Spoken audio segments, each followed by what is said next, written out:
আদি পুস্তক 15 অধ্যায়। অব্রামের সহিত ঈশ্বরের নিয়ম স্থাপন। ওই ঘটনার পরে দর্শন যুগে সদাপ্রভুর বাক্য অব্রামের নিকট উপস্থিত হইল। তিনি বলিলেন, অব্রাম, ভয় করিও না, আমি তোমার ঢাল ও তোমার মহাপুরস্কার। অব্রাম কহিলেন, হে প্রভু সদাপ্রভু, তুমি আমাকে কি দিবে? আমি তো নিঃসন্তান হইয়া প্রয়াণ করিতেছি, এবং এই দম্মেশকীয় ইলিয়েশর আমার গৃহের ধনাধিকারী। আর অব্রাম কহিলেন, দেখো, তুমি আমাকে সন্তান দিলে না, এবং আমার গৃহজাত একজন আমার উত্তরাধিকারী হইবে। তখন দেখো, তাহার কাছে সদাপ্রভুর বাক্য উপস্থিত হইল, যথা, ওই ব্যক্তি তোমার উত্তরাধিকারী হইবে না, কিন্তু যে তোমার ঔরসে জন্মিবে সেই তোমার উত্তরাধিকারী হইবে। পরে তিনি তাহাকে বাহিরে আনিয়া কহিলেন, তুমি আকাশে দৃষ্টি করিয়া যদি তারা গণিতে পারো, তবে গণিয়া বলো। তিনি তাহাকে আরো বলিলেন, এই রূপ তোমার বংশ হইবে। তখন তিনি সদাপ্রভুতে বিশ্বাস করিলেন, আর সদাপ্রভু তাহার পক্ষে তাহা ধার্মিকতা বলিয়া গণনা করিলেন। আর তাহাকে কহিলেন, যিনি তোমার অধিকারার্থে এই দেশ দিবার জন্য কলদীয় দেশের উর হইতে তোমাকে বাহির করিয়া আনিয়াছেন, সেই সদাপ্রভু আমি। তখন তিনি কহিলেন, হে প্রভু সদাপ্রভু, আমি যে ইহার অধিকারী হইব তাহা কিসে জানিব? তিনি তাহাকে কহিলেন, তুমি 3 বৎসরের এক গাভী, 3 বৎসরের এক ছাগি, 3 বৎসরের এক মেষ এবং এক ঘুঘু ও এক কপট শাবক আমার নিকটে আনো। পরে তিনি ওই সকল তাহার নিকটে আনিয়া 2 খণ্ড করিলেন, এবং এক খণ্ডের অগ্রে অন্য অন্য খণ্ড রাখিলেন, কিন্তু পক্ষীগণকে দ্বিখণ্ড করিলেন না। পরে হিংস্র পক্ষীগণ সেই মৃত পশুদের উপরে পড়িলে অব্রাম তাহাদিগকে তাড়াইয়া দিলেন। পরে সূর্যের অস্তগমন সময়ে অব্রাম ঘোর নিদ্রাগত হইলেন, আর দেখো, তিনি ত্রাসে অন্ধকারে মগ্ন হইলেন।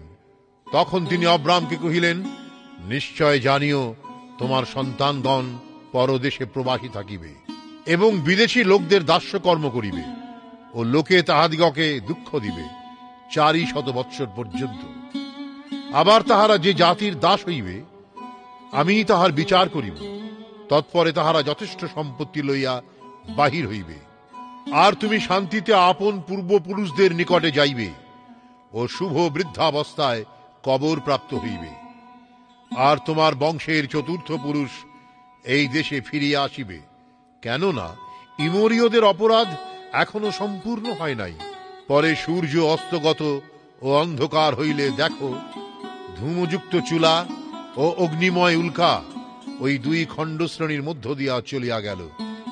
সেই দিন সদাপ্রভু অব্রামের সহিত নিয়ম স্থির করিয়া কহিলেন, আমি মিশরের নদী অবধি মহানদী ফরাত নদী পর্যন্ত এই দেশ তোমার বংশকে দিলাম।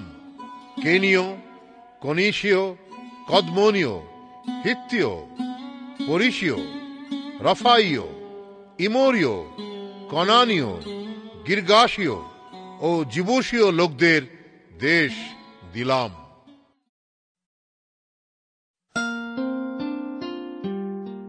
আদি পুস্তক 16 অধ্যায়। ইসমায়েলের জন্ম। অব্রামের স্ত্রী সারি নিঃসন্তানা ছিলেন, এবং হাগার নামে তাহার এক মিশ্রিয়া দাসী ছিল। তাহাতে সারি অব্রামকে কহিলেন, দেখো, সদাপ্রভু আমাকে বন্ধা করিয়াছেন, বিনয় করি তুমি আমার দাসীর কাছে গমন করো, কি জানি ইহা দ্বারা আমি পুত্রবতী হইতে পারিব। তখন অব্রাম সারির বাক্যে সম্মত হইলেন। এইরূপে কনান দেশে অব্রাম 10 বৎসর বাস করিলে পর অব্রামের স্ত্রী সারি আপন দাসী মিশ্রিয়া হাগারকে লইয়া আপন স্বামী অব্রামের সহিত বিবাহ দিলেন। পরে অব্রাম হাগারের কাছে গমন করিলে সে গর্ভবতী হইল, এবং আপনার গর্ভ হইয়াছে দেখিয়া নিজ কর্ত্রীকে তুচ্ছ জ্ঞান করিতে লাগিল। তাহাতে সারি অব্রামকে কহিলেন, আমার প্রতি কৃত এই অন্যায় তোমাতেই ফলুক। আমি আপনার দাসীকে তোমার ক্রোড়ে দিয়াছিলাম, সে আপনাকে গর্ভবতী দেখিয়া আমাকে তুচ্ছ জ্ঞান করিতেছে। সদাপ্রভুই তোমার ও আমার বিচার করুন। তখন অব্রাম সারিকে কহিলেন, দেখো, তোমার দাসী তোমারই হাতে, তোমার যাহা ভালো বোধ হয় তাহার প্রতি তাহাই করো। তাহাতে সারি হাগারকে দুঃখ দিলেন, আর সে তাহার নিকট হইতে পলায়ন করিল। পরে সদাপ্রভুর দূত প্রান্তরের মধ্যে এক জলের উনুয়ের নিকটে সুরের পথে যে উনুই আছে তাহার নিকটে তাহা পাইয়া কহিলেন, হে সারির দাসী হাগার, তুমি কোথা হইতে আসিলে এবং কোথায় যাইবে? তাহাতে সে কহিল, আমি আপন কর্ত্রী সারির নিকট হইতে পলাইতেছি। তখন সদাপ্রভুর দূত তাহাকে কহিলেন, তুমি আপন কর্ত্রীর নিকট ফিরিয়া গিয়া নম্রভাবে তাহার হস্তের বশীভূত হও।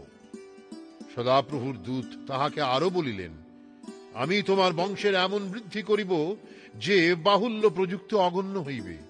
সদাপ্রভুর দূত তাহাকে আরো কহিলেন, দেখো, তোমার গর্ভ হইয়াছে, তুমি পুত্র প্রসব করিবে, ও তাহার নাম ইসমাইল, ঈশ্বর শুনেন, রাখিবে। কেননা সদাপ্রভু তোমার দুঃখ শ্রবণ করিলেন, আর সেই বনগর্ধব স্বরূপ মনুষ্য হইবে।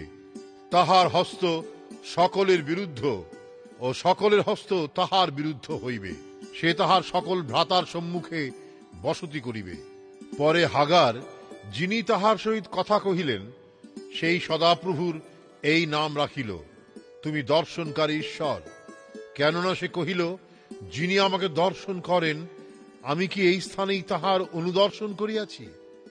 এই কারণ সেই কূপের নাম বের লহয় রই, জীবৎ মদ্দর্শকের কূপ হইল। দেখো, তাহা কাদেশ ও বেরদের মধ্যে রহিয়াছে। পরে হাগার অব্রামের নিমিত্তে পুত্র প্রসব করিল, আর অব্রাম হাগারের গর্ভজাত আপনার সেই পুত্রের নাম ইসমাইল রাখিলেন। অব্রামের ৮৬ বৎসর বয়সে হাগার অব্রামের নিমিত্তে ইসমাইলকে প্রসব করিল।